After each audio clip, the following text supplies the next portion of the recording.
حضرت موسیٰ علیہ السلام اللہ کی بارگاہ میں دعا کرتے ہیں، اے اللہ میرے سینے کو کھول دے، قال رب اشرح لی صدری ویسر لی امری، اور میرے معاملات کو آسان کر دے، واحلل عقدۃ من لسانی یفقہوا قولی، اور میری زبان کی گرہ کو کھول دے، لکنت کو کھول دے تاکہ لوگ میری بات کو سمجھ جائیں، واحلل عقدۃ من لسانی یفقہوا قولی واجعل لی وزیرا من اہلی، اور میرے لیے ایک اپنے میرے گھر والوں میں سے مددگار بنا دے۔ کون کہہ رہا ہے یہ؟ حضرت موسیٰ علیہ السلام۔ اللہ تبارک و تعالی نے نہیں فرمایا اے موسیٰ تم جانتے ہو سب سے بڑا مددگار میں ہوں، تم نبی ہو، اور نبی کا عقیدہ کتنا بلند و بالا ہوگا۔ وہ نبی حضرت موسیٰ علیہ السلام، اللہ نے نہیں کہا موسیٰ تم اپنے لیے مددگار مانگ رہے ہو، جانتے ہو سب سے بڑا مددگار میں ہوں، سب سے بڑی مدد کرنے والا میں ہوں، لیکن اس کے باوجود بھی تم مجھ سے مددگار مانگ رہے ہو۔ تو اللہ تبارک و تعالی موسیٰ علیہ السلام سے یہ نہیں فرماتا موسیٰ تم نے کفر و شرک کر دیا، بلکہ اللہ تبارک و تعالی ارشاد فرماتا ہے قال قد اوتیت سؤلک یا موسیٰ، اے موسیٰ ہم نے تمہارا معروضہ پورا کیا، تمہارا سوال پورا کیا، ہم نے تمہارے بھائی ہارون کو تمہارا مددگار بنا دیا۔ تو سیدنا غوث اعظم رضی اللہ تعالیٰ عنہ کو آج ہم سب سے بڑا مددگار مانتے ہیں، اور آج وہ ہماری مدد کرنے پر قادر ہیں۔ اگر انہیں مددگار مانے تو ہم پر کفر و شرک کے فتوے لگائے جاتے ہیں۔ بتاؤ جو ہندوستان کا وزیر اعظم ہے، جو کلمہ پڑھنے والا بھی نہیں ہے، جس کا ایمان سے کوئی واسطہ اور رابطہ تک نہیں ہے، اگر آپ اسے وزیر ماننے سے انکار کریں گے تو مملکت سلطنت آپ کو سزا دے گی، آپ کو قید کر ایک قید خانے میں ڈال دے گی۔ کیا آپ نے اس کو وزیر نہیں مانا؟ اور جسے اللہ نے وزیر بنایا ہو، جسے اللہ تبارک و تعالی نے مسند وزارت پر فائز کیا ہو، جسے لوگوں کی مددگار پر قائم کیا ہو، کلمے پڑھنے والا ہو، میدان حشر کے اندر اللہ تبارک و تعالی کو کیا منہ دکھاؤ گے، کیا جواب دو گے کہ ہم نے حضرت موسیٰ علیہ السلام کی اس بات کو نہیں مانا؟ معزز سامعین کرام، اولیاء کی شان بہت بلند و بالا ہے، اولیاء کی شان بہت بلند و بالا ہے۔ اولیاء اللہ تبارک و تعالی کے محبوب بندے ہوا کرتے ہیں، اللہ والے اللہ کے محبوب بندے ہوا کرتے ہیں، اور اللہ تبارک و تعالی کے بندوں کا یعنی صراحتاً ولایت کا انکار کیا تو کفر ہے۔ مطلقاً ولایت کا اگر کوئی انکار کرتا ہے تو وہ بندہ کافر ہے، اس لیے کہ اللہ تبارک و تعالی نے دوست بنایا ہے۔ اللہ کی آیتوں کا انکار کرے گا، الا ان اولیاء اللہ، ابھی سن رہے تھے آپ، الا ان اولیاء اللہ لا خوف، یقیناً اللہ کے دوست ہوا کرتے ہیں۔ معزز سامعین کرام، ان دوستوں کے ساتھ ہوتا کیا ہے؟ اللہ تبارک و تعالی ان پر کیسا کرم فرماتا ہے۔ آپ نے سنا ہوگا 15ویں پارے کے اندر اللہ نے سورہ کہف کو نازل کیا ہے۔ 15ویں پارے کے اندر سورہ کہف، اور سورہ کہف کے اندر چند صالحین کا ذکر اللہ نے فرمایا۔ اصحاب کہف کہا جاتا ہے ان کو، قرآن ان کو اصحاب کہف کہہ رہا ہے، غار والے۔ سیقولون ثلاثۃ رابعہم وکلبہم، جب ان سے پوچھا اللہ کے نبی صلی اللہ علیہ وسلم سے، کفار نے مشرکین نے پوچھا، یہود و نصارہ نے پوچھا کہ اللہ کے نبی اگر آپ غیب کی خبریں بتانے والے ہیں تو بتائیں کہ اصحاب کہف کے کتنے لوگ تھے، کتنے لوگ تھے جو دقیانوس کے زمانے میں اپنے ایمان کی حفاظت کے لیے اس حکومت کو چھوڑ کر اللہ تبارک و تعالی کی رضا کے لیے اس سلطنت کو چھوڑ کر نکل رہے تھے، کتنے لوگ ہیں، ان کی تعداد کتنی ہے؟ کہا سیقولون ثلاثۃ رابعہم کلبہم، کہا وہ 3 ہیں اور چوتھا ان کا کتا ہے، کہ تم بتاؤ کتنے تھے؟ کہا 3 ہیں، کہا چوتھا ان کا کتا ہے۔ اللہ کے نبی نے فرمایا چوتھا ان کا کتا ہے۔ سیقولون ثلاثۃ رابعہم کلبہم ویقولون خمسۃ سادسہم کلبہم، انہوں نے کہا 5 تھے، تو پھر اللہ کے نبی نے فرمایا چھٹا ان کا کتا تھا۔ پھر انہوں نے کہا 6 تھے، تو اللہ کے نبی نے فرمایا 7واں ان کا کتا ہے۔ معزز سامعین کرام، توجہ اس بات پر دلانا چاہتا ہوں کہ وہ پوچھ رہے تھے اصحاب کہف کے افراد کتنے ہیں، تو اللہ کے رسول نے فرمایا تم بتاؤ کتنے ہیں؟ کہا 3 تھے، تو اللہ کے نبی فرما رہے ہیں چوتھا ان کا کتا تھا۔ کتے کا ذکر کہاں سے آ گیا؟ بات افراد کی ہو رہی تھی، لیکن جتنی مرتبہ انہوں نے اصرار کیا کہ تعداد کے اعتبار سے 3 تھے، چوتھا ان کا کتا ہے، نبی نے کتے کو ہر بار کا ذکر کیا، نبی نے ہر بار اس کتے کا ذکر کیا۔ کتا نہ شریعت کا مکلف ہوتا ہے، نہ اس پر شریعت کوئی تابعداری کرتی ہے، نہ شریعت کا اس پر کوئی اتباع واجب ہے۔ وہ اصحاب کہف کا کتا جس کا ذکر قرآن کے اندر اللہ تبارک و تعالی فرما رہا ہے۔ حضرات محترم، اب بعض اعتراض کریں گے کہ کتے کا بھی ذکر قرآن میں آ گیا۔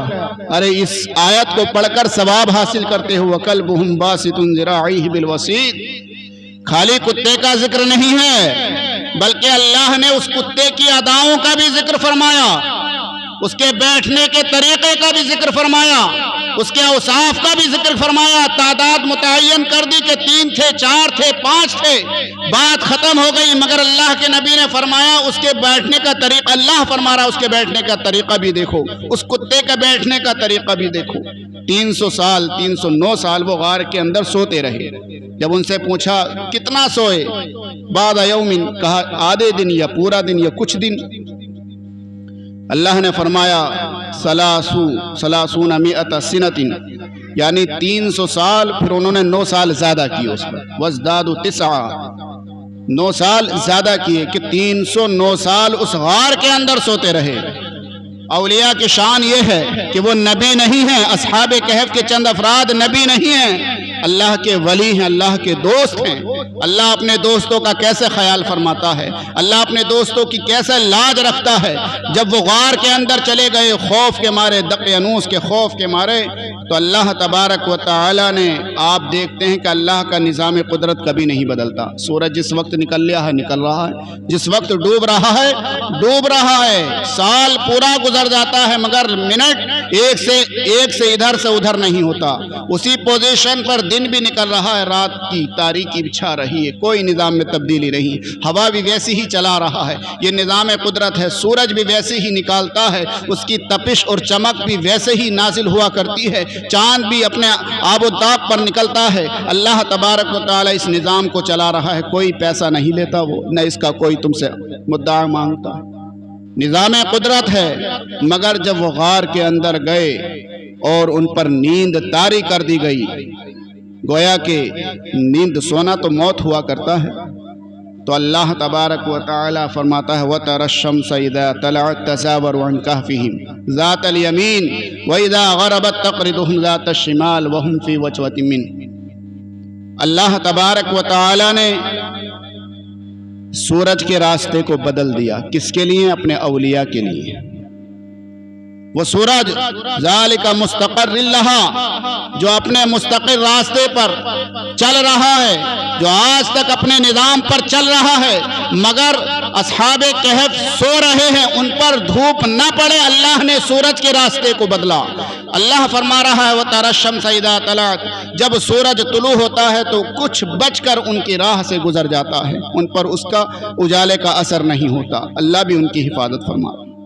حضرات محترم، تو اللہ تبارک و تعالی نے 309 سال تک سورج کے راستے کو تبدیل کر دیا اپنی اولیاء کے لیے، اور وہ کتا جس کا ذکر اللہ تبارک و تعالی کلام الہی میں فرما رہا ہے، جب وہ گھر سے نکلے تھے تو کتا راستے میں دیکھ کر ان کے پیچھے ہوا، تو انہوں نے کہا، انہوں نے پتھر اٹھایا اور اس کو دیکھ کر مارنے لگے۔ کتا جب رات میں جب نکلو گے تو اس کی ایک فطرت ہے، دیکھ کر بھونکتا ہے، اور وہ چھپ کر نکل رہے تھے، اس بستی سے بچ کر نکل رہے تھے، کوئی انہیں دیکھ نہ لے، کوئی انہیں سمجھ نہ لے، اس لیے وہ چھپ کے رات میں نکل رہے تھے، لیکن کتا ان کے پیچھے ہوا۔ تفسیر میں آتا ہے جب کتا پیچھے ہوا تو ان لوگوں نے پتھر اٹھایا، پتھر اٹھا کر اس کی طرف پھینکا، کتے کی طرف، تو کتا اللہ کی بارگاہ میں دعا کرتا ہے، اللہ مجھے زبان عطا فرما، مجھے قوت گویائی عطا فرما، تاکہ میں تیرے ان بندوں سے بات کر سکوں، کلام کر سکوں۔ وہ کتا ان سے گویا ہوتا ہے کہ تم مجھے پتھر پھینک کر کیوں مارتے ہو؟ کہا تو کتا ہے، تیری فطرت ہے، تو ہم پر بھونکے گا، لوگ جاگ جائیں گے اور ہم پکڑے جائیں گے۔ کہا میں نہیں بھونکوں گا، میں بھی تمہارے ساتھ چلوں گا۔ کتا بھی ان کے ساتھ ہو گیا، وہ غار میں سو گئے، اور غار کے باہر اللہ تبارک و تعالی نے اس کتے کو سلا دیا، غار کے منہ پر بیٹھا ہے جیسے کہ وہ حفاظت کر رہا ہے۔ آج لوگ کتا پالتے ہیں گھر کے دروازے پر تاکہ وہ گھر کی حفاظت کریں، مگر وہ کتا ان اصحاب کہف کی حفاظت کر رہا ہے، غار کے دہانے پر بیٹھا ہوا ہے اور 309 سال تک وہ بیٹھا رہا۔ جب اللہ نے ان کو بیدار کیا تو کتا بھی زندہ، اصحاب کہف بھی زندہ۔ پھر کیا ہوگا؟ اللہ تبارک و تعالی اس کتے کو جنت عطا فرمائے گا۔ انسانوں کے لیے جنت بنائی تھی، کتا بھی جنت میں جا رہا ہے۔ انسانوں کے لیے جنت بنائی، مومنوں کے لیے اللہ نے جنت بنائی، مگر اس جنت کے اندر وہ کتا بھی جا رہا ہے۔ وجہ کیا ہے؟ وجہ یہ ہے کہ وہ اللہ والوں کی صحبت میں بیٹھا تھا، اللہ والوں کی سنگت میں بیٹھا تھا، وہ اللہ والوں کے نیک بندوں کے ساتھ تھا۔ اللہ تبارک و تعالی انہی نیک بندوں کے ساتھ اللہ تبارک و تعالی اسے جنت بھی عطا فرمائے گا۔ حضرات محترم، اولیاء کی شان یہ بیان کہ اللہ کے رسول صلی اللہ علیہ وسلم ایک موقع میں صحابہ کی کرام میں بس مختصر کر کے اپنی بات کو ختم کر رہا ہوں۔ آخری بات حدیث سنا دوں۔ اللہ کے رسول نے فرمایا قیامت کے دن اللہ تبارک و تعالی نور کے ممبر لگائے گا، نور کے ممبر جن پر اللہ کے بعض بندے وہ بیٹھے ہوں گے، ان کے چہروں سے نور پھوٹ رہا ہوگا، ان کے چہرے سورج کی شعاؤں سے زیادہ چمکدار ہوں گے اور چاند کی رمق سے زیادہ مانند ان کے چہرے رونق افروز ہوں گے، مگر اللہ کے نبی نے فرمایا نہ وہ انبیاء ہوں گے نہ شہداء ہوں گے، نہ وہ انبیاء ہوں گے نہ شہداء ہوں گے، مگر اللہ تبارک و تعالی انہیں نور کے ممبروں پر جلوہ گر فرمائے گا، ان کے چہروں سے روشنیاں پھوٹ رہی ہوں گی۔ تب صحابہ کرام رضی اللہ تعالی عنہم نے پوچھا من ہم یا رسول اللہ، پھر وہ کون ہوں گے؟ وہ افراد کون ہوں گے جو انبیاء بھی نہیں ہیں، شہداء بھی نہیں ہیں، لیکن نور کے ممبروں پر بیٹھے ہوئے ہیں؟ اور اللہ کے رسول صلی اللہ علیہ وسلم نے فرمایا کہ وہ اللہ کے دوست ہوں گے، اولیاء ہوں گے، اللہ کے دوست ہوں گے، اولیاء ہوں گے، اور اللہ تبارک و تعالی انہیں بغیر حساب و کتاب جنت میں داخل فرمائے گا، ان سے کوئی حساب نہیں لیا جائے، وہ بغیر حساب کتاب کے جنت میں جائیں گے۔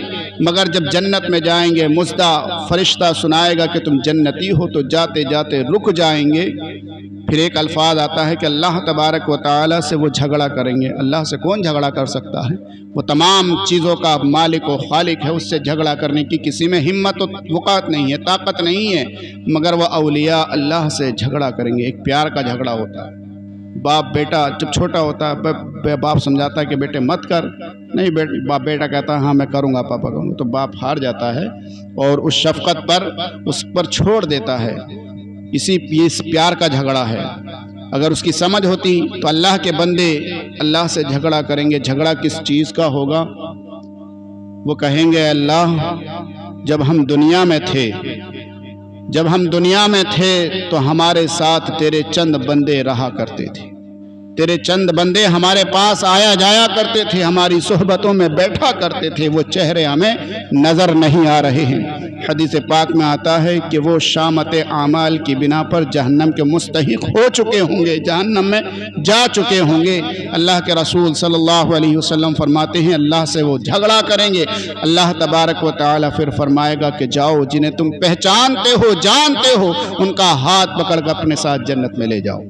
اللہ اکبر۔ وہ جائیں گے جہنم سے نکال کر لے کر آئیں گے اپنے جاننے والوں کو، پہچاننے والوں کو، اولیاء اپنے چاہنے والوں کو لے کر آئیں گے، اور جب وہ جنت میں جائیں گے تو جانے کی شکل بیان فرمائی کہ اللہ کے رسول نے فرمایا وہ ایک دوسرے کا ہاتھ پکڑے ہوئے ہوں گے، جس طرح زنجیر ایک کا ہاتھ ایک کے ہاتھ میں پکڑے ہوئے ہوں گے، ایک دوسرے کا ہاتھ پکڑے ہوئے ہوں گے، اور جب جنت میں جائیں گے تو ان میں سے جو سب سے پہلے ہوگا وہ سب سے بعد میں جائے گا، جو سب سے آخر میں ہوگا سب سے پہلے اسے جنت میں جائے گا۔ معزز سامعین اکرام، یہ اولیاء کی شان ہے۔ سیدنا غوث پاک رضی اللہ تعالی عنہ کی شان و جلالت کیا کہ آپ کو اللہ تبارک و تعالی نے ولایت کبریٰ ولایت صغریٰ سے بھی سرفراز فرمایا، اور سچا جانشین اللہ کے رسول صلی اللہ علیہ وسلم کا سچا وارث فرمایا۔ معزز سامعین اکرام، اللہ تبارک و تعالی ہمارے بولنے کو سننے کو قبول فرمائے۔ آمین و آخر دعوانا۔